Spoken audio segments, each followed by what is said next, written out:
Well, I guess you can't see the intro on this thing or the opening title screen, but this is Star Control 2, the remake, Ur-Quan Masters. I am Floyd McGuffin, and this is a new Let's Play I've been thinking about making for a long time. I really want to do Star Control 3, which I don't really see all that many videos of. There it is.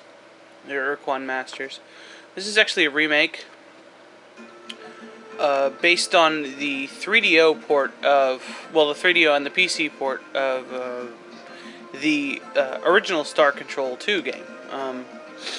Now, this is a free game. You can download this, and basically, you got to save the galaxy from the Ur-Quan, which are those green squiggly things that you see on the title screen. It's a fun game. It's a mix between like an old school adventure game and like kind of like a space exploration game. There's a lot of really cool things about this. Like the original Star Control game was just basically this, the Super Melee, and that you just have a bunch of ships that you can control, and you can see in the background there's a bunch of different ships. A lot of those ships are ships you can use. Like the green one is the Ur-Quan Dreadnought, and the kind of UFO thing you see is yeah. So yeah, get started. Be good, a new game. This game has a lot of cutscenes, so I won't be talking through them, and I'll probably make them into separate videos. Whenever you see Ur-Quan Masters, think Star Control 2. See? Like this.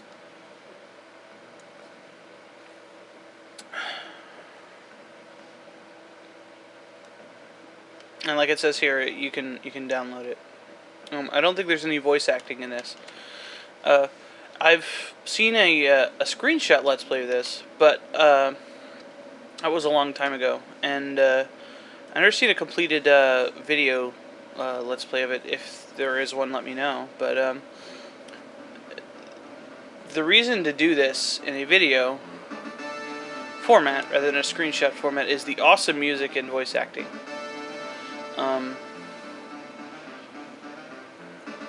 This is just basically going through the story of the game. There's no voice acting in this part, but I also really like the aesthetic of this game. Like every race has a different font and a different, leitmotif playing in the background, and there's all kinds of different types of races and stuff. Like there's the Arilu, Lalile, which are like your grays, and people call them Arlu because it's too hard to say the other one. And there's Scottish Pteranodons that are like, jihading on everyone. They're not jihading, but they're like fighting people. So there's all kinds of cool stuff. You start as a human character, and this is basically going through that. We'll find out what happens. Basically the backstory of the first game, which the first game doesn't really have any story to it. I mean, it does, but not during the gameplay. It was like a Sega game. There's a Sega port of it, and yeah, all kinds of stuff. It's basically just Superman. And this is our ship. It's like an upgradable thingamabob. We'll get into the upgrades when we come to that. So you can name the ship, name your captain, and all kinds of stuff. I'll be doing that, This is just a kind of a little side thing, while I'm letting the EU3 thing stew a little bit. And this is our first mission, to return to Earth. I believe the game automatically sends us there. Hyperspace. Hyperspace is cool.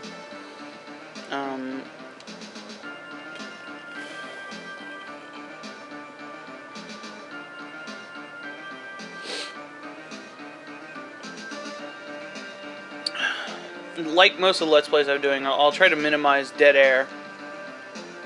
If there's dead air, it's probably because either I'm jamming, or like I'm distracted by something. So I apologize for that in advance. Or the cat. Shut up, cat. Okay, this is the game. This is the main menu of the game. This is basically your star ship control thing. We are the little green thingy at the bottom, with the little light on it. As you can see, we have different stuff we can do. As you can see at the top, we got the coordinates and the name of the star we're at, Sol, obviously, the sun. And we're at 175.2 by 145.0. We're at the bottom of the screen in the middle, basically. And you see the left to the right of that, excuse me, is the captain name. The default name is Captain Zelnick, and the default name of the ship is Vindicator. You can change that anytime you want. Below that is your fuel gauge. Actually, directly below the ship name, the Vindicator, this little dot. Well, that's actually the our landing thingamabob, our shuttle. And then below that is our fuel meter. We have 10 fuel right now. And then below this you can see our fleet and mothership menu. The mothership is the big honking thing in the middle that we saw in the cutscene, and the little Star Trek ripoff thingy is a human ship. So, yeah, we start as humans. Below that is how much crew we have. Crew are basically the hit points of your ship, and you use them for the landing thing and for crewing your other vessels. And yeah, below that is the date. The game does have a time limit, and there are certain things you can do to increase or decrease the time limit. I'll be trying to complete the game quickly, but you know, I'll try to uncover everything I know about it, at least. Below this is our menu. I just pushed a button to bring up the menu, and basically we got Star Map, which is the default menu for looking at the stars, and we can like look at the other stars like Canopus and Gamasaurus Rex. Got us all here, and I'm playing with a joystick, and I don't remember what all the controls are actually. Our manifest is basically how much cargo we're carrying. We're not carrying anything right now, but the different types of stuff you can see at the bottom, or the green text box, basically shows what types of minerals they are, and you see the cargo manifest thing, the number of dollars it's worth, credits. No, because the credits are something else, and resource units or something. I think they are called RUs actually. And then the number of things you have. So obviously you want lots of these and not lots of these. I probably won't even bother to pick those up most of the time. And then at the bottom, that purple thingy is I don't remember what that is. I think that's like the biologicals thing. I don't remember. Right here's our devices. We can we don't have any devices, so we can't look at that. A roster. You see this ship has 18 crew, and you can select different ships, but I don't have different ships, so I can't do that. That's an exit menu. We go to game menu, load, save, quit, settings. You can change the captain names. You could change it to Billy or something. Whatever, it's fine. I don't care. And to change the flag to ship name to something else, I don't care. Cyborg is how you can let the computer control your ships well in the Super Melee. I'm not gonna do that because that's bullshit stuff. That's bullshit, and it's half the fun of the game is playing the Super Melee. Okay, and navigate. This is the main menu. As you can see, I push forward, and I don't even remember what the default controls are for the thing because I use a keyboard.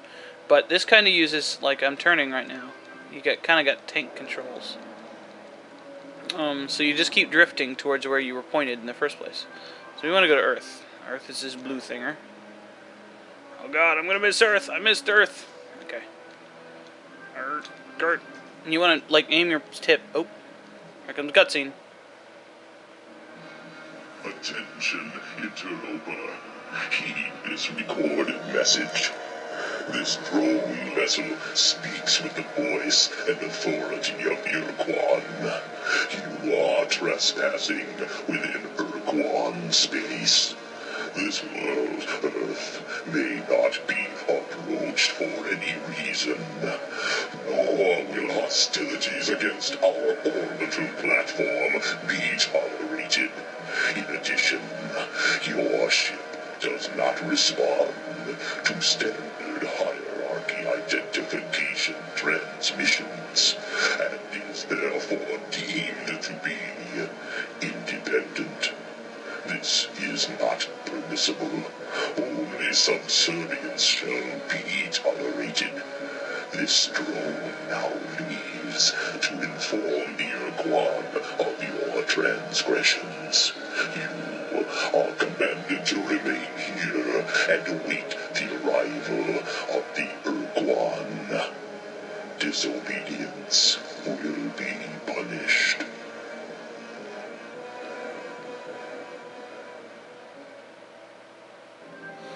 And there are villains, ladies and gentlemen. The Ur-Quan. I don't know if they explicitly tell you this until much later in the game, but the Ur-Quan aren't the ones actually talking in that. It's the little thingy in the corner. They're called talking pets. They'll get into that later. Well, let's go check out Earth and see what's rocking with Earth. It's kind of red. Maybe it got some sunburn or something. Damn you, global warming! Or is it like an orbital thing? Oh God! The Earth is radioactive.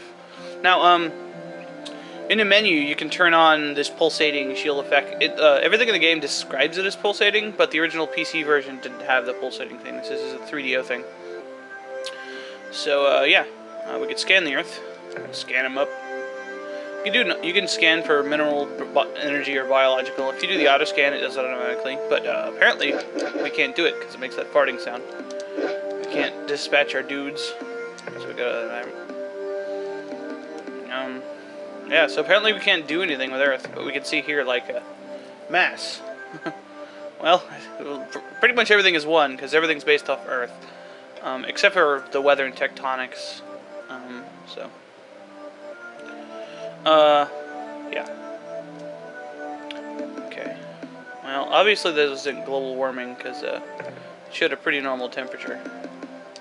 22 degrees. Celsius, obviously. So let's go to this doohickey. See what's going up here. Attention, unidentified space vessel. I am Starbase Commander Hayes of the slave planet Earth. Our hyperwave broadcast is extremely weak. Situation critical. Energy cores exhausted. Scanners and deep radar are non-functional. We cannot identify your vessel. Are you the scheduled hierarchy resupply ship? Repeat. Are you the resupply vessel? Hey look, it's the humans. I don't know what they're talking about the hierarchy, but, well, I do, but let's pretend I don't, for the sake of the Let's Play. Slave planet, hierarchy resupply vessel, words that are typed on the screen. What's going on here? Look, I don't know who you are or why you're here, but right now the only thing I'm worried about is saving the lives of 1,900 men and women aboard this starbase, and right now you're our only hope. I can't keep the transmitter on too much longer. We need the power for heat and air, so if you don't have any radioactives on board your vessel, please get some and bring them back here before it's too late. Well, basically he's telling us to find radioactive elements for his core. So let's ask him where we could find it.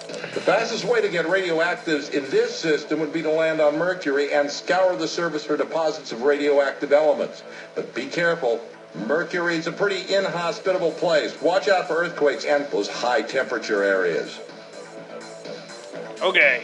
Thanks. I'll make sure to mention this the next time I talk with our masters. I'm sure they will reward you. Masters? What?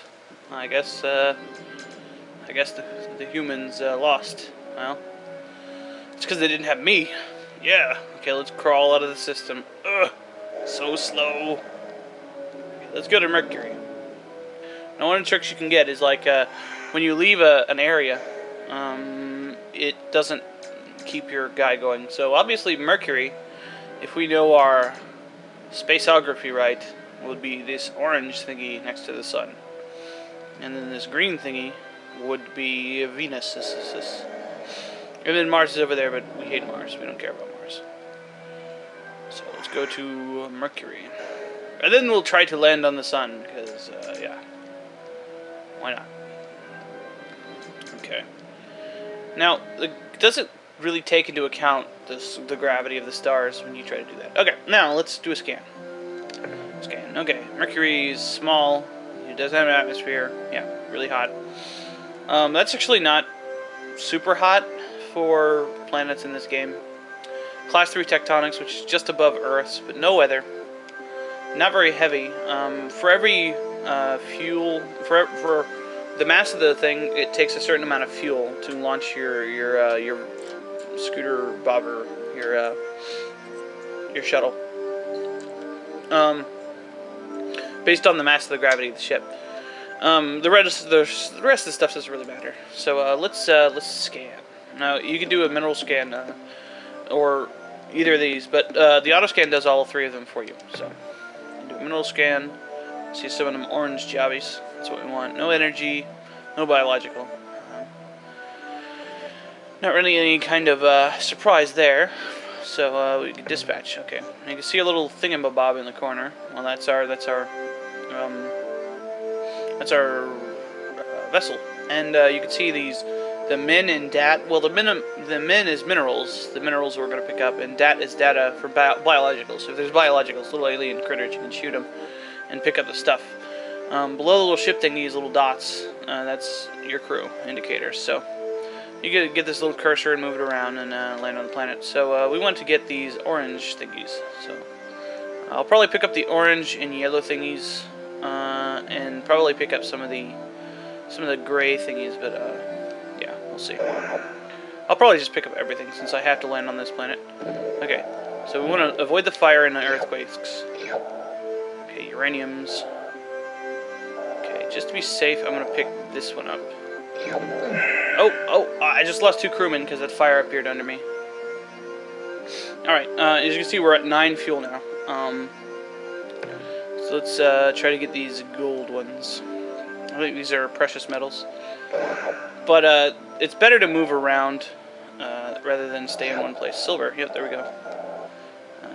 These red ones are pretty garbage, so they're corrosives. They're not very good. Nickel, crap. Alright, I'll pick up this, and then leave. Yeah, that's a good idea. So I just picked up some crappy guys. Alright, let's just pick up this precious metal and then just fill the hold up. Oh god. Sometimes it'll just hose you, like you'll land and then you'll just get hit with a bunch of earthquakes. Oh jeez. Relatively tame planet though. Actually, I think it's worth, since it only takes 1 fuel, it's worth it to land for these guys. I don't really care about my crew, they can die. Okay. Actually, I do care about the crew, but we can get a lot of them. Alright, the rest of that stuff's not worth bothering to pick up. To the sun! Let's go to the sun. I don't think you can actually see the color of purple stars and shit like that. But, maybe. I don't know of any purple stars. I've seen maps. NASA star maps. And purple stars. At least not that many. Okay, let's go land on the sun. Okay, we can't land on the sun. Yeah, you just gotta kind of work with the drift physics. Oh crap! I screwed that one up. Earth! Yeah, and you'll get caught in a cycle like this where you're not going the right way. Just try to touch the tip of your ship to the whatever you're pointing at. Later on, you can get better maneuverability, which is probably the first thing or second thing I'll buy is maneuverability. Did you find any radioactive elements for our power cores? Go give this stuff to Commander Hayes.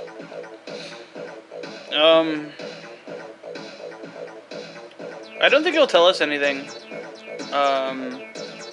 before we give it to him, and he'll definitely tell us after, so. We're initiating transfer of radioactives, Captain. Now, as soon as our engineers can refit the energy cores, there, that's much better. Power ratings are climbing. Life support is coming back into the green. Deep radar systems and sensors are now online, and I can scan your vessel. What the hell kind of ship is that? Just who are you, Captain? Yo, mama. Oh, right. I'm in Billy. Stuff that's typed on the screen. Star Control science mission, huh? Captain, I served as a Star Control officer during the war aboard several cruisers in the Corward Front. And if there'd been any scientific mission to Vela, I would have heard about it. It's pretty funny because we just tell him the mission was secret and... You know, come to think of it, there were some rumors that Corridor 9, the Special Operations Division of Star Control, was directing some hush-hush operation near Androsynth Space. The Vela star system. Yes, that would be the right direction. So, Captain, if you say it's true, how do you explain that huge alien starship you're flying? And why are you here? What do you want from us? Yeah. It was secret, huh? Well, I remember something. Okay. Androsynth are another race. We will not meet them in this game. Spoilers. Let's have him explain a few things. Okay, what do you want to know? Oh crap, I skipped it. Oh, okay. Let's ask him what the Starbase is about. Ur-Quan slave law requires that we maintain an orbital space platform to assist hierarchy vessels which are in need of repairs or fuel. Since the shield around the Earth cuts us off completely from the planet, we're dependent on the Ur-Quan resupply ships for our non-renewable resources. The resupply vessels are supposed to arrive every 5 years, at which time the Ur-Quan somehow penetrate the shield and exchange those of us up here with replacement personnel from the surface. Now, that's pretty stupid because they're like talking about needing radioactives for their core. Why don't they just use solar panels? I mean, you're in space. It's not like there's gonna be, non-sunny days in fucking space. Let's ask about the red glow. When the Alliance lost the war, the Ur-Quan gave Earth a single choice. Join the hierarchy as battle thralls and fight for the Ur-Quan to enslave other sentient species, or become fallow slaves and be forever imprisoned on a single world encased in an impenetrable energy shield here on Earth. We choose not to fight for the Ur-Quan. Oh, why not? That sounds like fun. Soon after the Earth accepted the Ur-Quan's oath of fealty, they departed, leaving behind a battle group of Spathy and Ilrath ships based on the moon. I know. Call Art Bell. There's Ilrath on the moon. The Ilrath and Spathy are obviously also other races. I'll ask about the thingy. That was the Ur-Quan security drone that keeps an eye on us. Captain, what happened to the spy drone?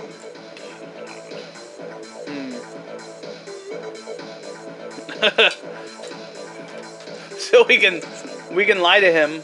We could lie to him. Or we could mean we meant a different red thing. I guess we could have been a different red thing.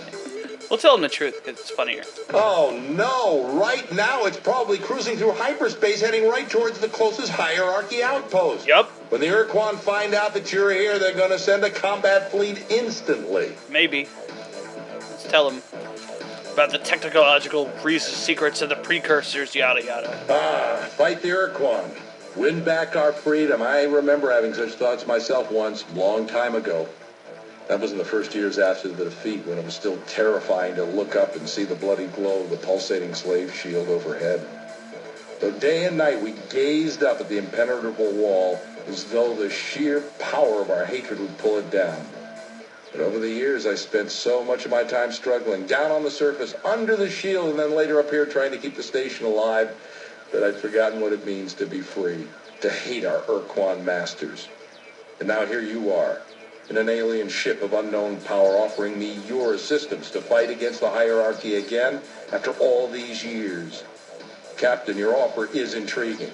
It's tempting to think that with your advanced precursor technology, we can somehow crack the Earth's slave shield and reassemble the Alliance to attack the hierarchy. And this time, win the damn war. Consider the consequences if you should fail.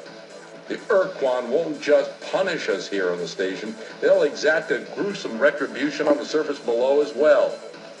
Before I commit this station to helping you attack the Ur-Quan and accepting the risk of annihilation if we are defeated, I have to make sure that you and your ship have what it takes to oppose the hierarchy. I'll make you a deal. If you can eliminate the alien base on the moon and get rid of that threat at least, I will seriously consider your offer. Let's ask him what is on the moon. What's on the moon, Commander Hayes? After the Ur-Quan erected the slave shield around the Earth and established this space station, they decided to leave a contingent of combat ships close to the Earth to keep watch on our planet and confirm that they were obeying the Ur-Quan slave laws. I'm certain they're still out there on the surface of the moon because we can pick up a constant stream of alien broadcasts.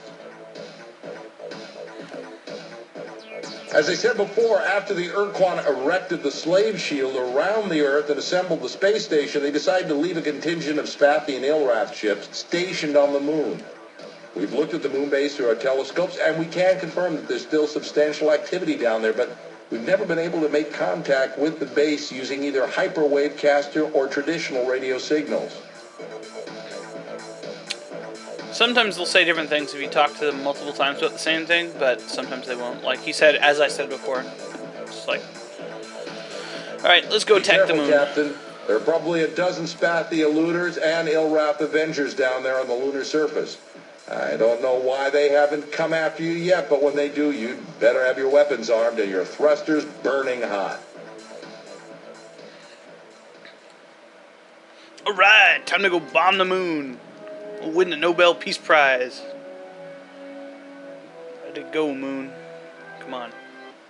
Moon sucks. This doesn't even look like the moon. Let's scan the moon. Scan. Look, minerals. Energies. Hey, look, there's a little thing. Biologicals. Oh no, aliens infesting the moon. Let's go get them. Now our ship has a little laser gun. Oops. That was the wrong button. I should have shot the laser button. Pew, pew. Okay. So, let's pick up the minerals. And shoot the aliens. Die, aliens! Oh, he did drop a thing. Okay. Obviously, I know what's going on here. Aluminium. Oh, God. We discovered an alien base. And explored its interior. I'm not gonna read that. We're gonna read it. Pause the video. Yep. We leave the planet. I should have picked up more minerals. It's probably worth it. Probably. Okay, these don't actually hurt us. Like other aliens will kill you. Shoot him anyway. Pew. I don't know. I think they got bamboozled by the aliens. Alright, there we go. Got calcium. Build strong bones. Alright, let's go back to the Earth. Tell Rutherford B. Hayes what's going on. Okay. Do. Have you dealt with the base yet? Yes. Let's tell them the truth. The truth is almost always funnier in this game. I'll be darned. All these years we've been listening to their incoherent broadcast, and we never even guessed. Captain, listen closely. Long-range sensors show a ship closing on this station fast. Our computer identifies it as Ilrath, Avenger class. I think you've got a fight on your hands, Captain. Your best bet is to wait until you have point-blank range. Captain, it's jamming our signal. I think it was cursing at me. Gotta meet our first aliens. By the fetid breath of the dark twin Kazon, a human and an alien starship. How fascinating. When I intercepted that Ur-Quan drone and learned that an unidentified starship had approached Earth, I never expected to find such a remarkable vehicle in the hands of a human. Humans are prey animals, weak and helpless. But here is a human in an armored starship, and therefore in direct violation of the oath of fealty. I am sure our masters, the Ur-Quan, will punish Earth most severely for this treachery when I present them with the twisted wreckage of your ship and your many charred corpses. So these are the Ilrath. They're spider dudes. Space spiders, I guess. Let's ask, where the hell did you come from?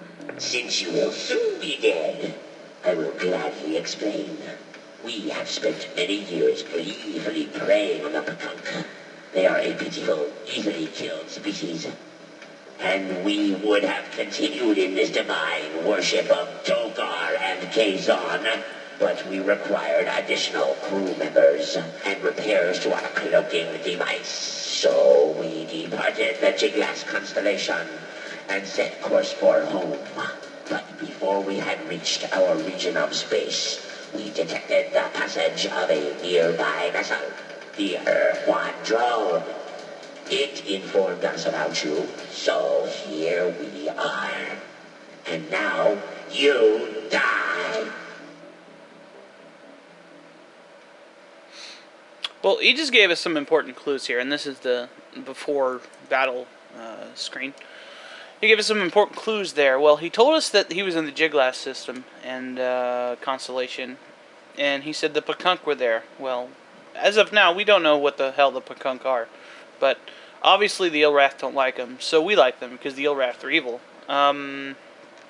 He also said that his ship needed crew and repairs to its cloaking device. Now, normally, Ilrath Avengers can become invisible. They pop up right next to you and shoot you with a flamethrower. I'm a bit rusty at this game, so I'm going to use the mothership. And, yeah, let's go. And, let's hope we can get him before he gets us. Okay, we got him. I took some damage. But this is hyper melee. What a beautiful sight, Captain. I haven't seen an Avenger blown away like that since the battle in Draco. I guess you've shown that you can handle yourself in battle, Captain. So my last reservation about helping you has been dissolved. I will commit this station to helping free Earth and defeat the Ur-Quan. We may get our atoms rearranged in the process, but by God, Captain, we're going to try. So the obvious first step is to get the precursor equipment and software over here so that we can make it work with our ship repair fabricators. But then what, Captain? Oh yeah, you can kill a crippled Ilrath ship. You're awesome. Let's help them. Okay. This is kind of their knee equivalents. They're kind of squiddly things, so let's do this one. Because it sounds funny. If you feel it's necessary, Captain, I understand. By the way, Captain, I think we need a name for this new alliance we're going to forge. And since it was your idea, it's only fair that you get the honor of naming it. So, what will it be? Well, let's be, well, we could do this crap or this, but, we're gonna do New Alliance 3 stars. That's the, like, canon name for it. Okay, that sounds pretty inspiring. So be it. The New Alliance of Free Stars. Now, Captain, I expect the configuration process for the Starbase to take at least 2 weeks, so let's get to work. Alright, so, time skip. I have good news to report, Captain. We have successfully integrated the precursor technology from your ship into our fabricator system, and as you can see, we've already begun minor repairs on your ship, patching up some of the micrometeorite holes. We noticed that your ship does not have an emergency warp escape unit, so our engineers rigged up some for you and each of your escorts. Now, you should be able to escape from a bad situation with the touch of a button. But there is a cost, however. The unit gulps up 5 fuel units each time your precursor ship uses it. Also, we now have a limited capacity to make modifications to your ship, to refine Starship fuel, to build additional combat ships, and to train new members of your crew for the flagship and any ships you acquire for your fleet. Captain, I know you're eager to get to work, so I'll be brief. If you have any questions how this starbase works, what resources we need, or just some background information on the galaxy, don't hesitate to ask.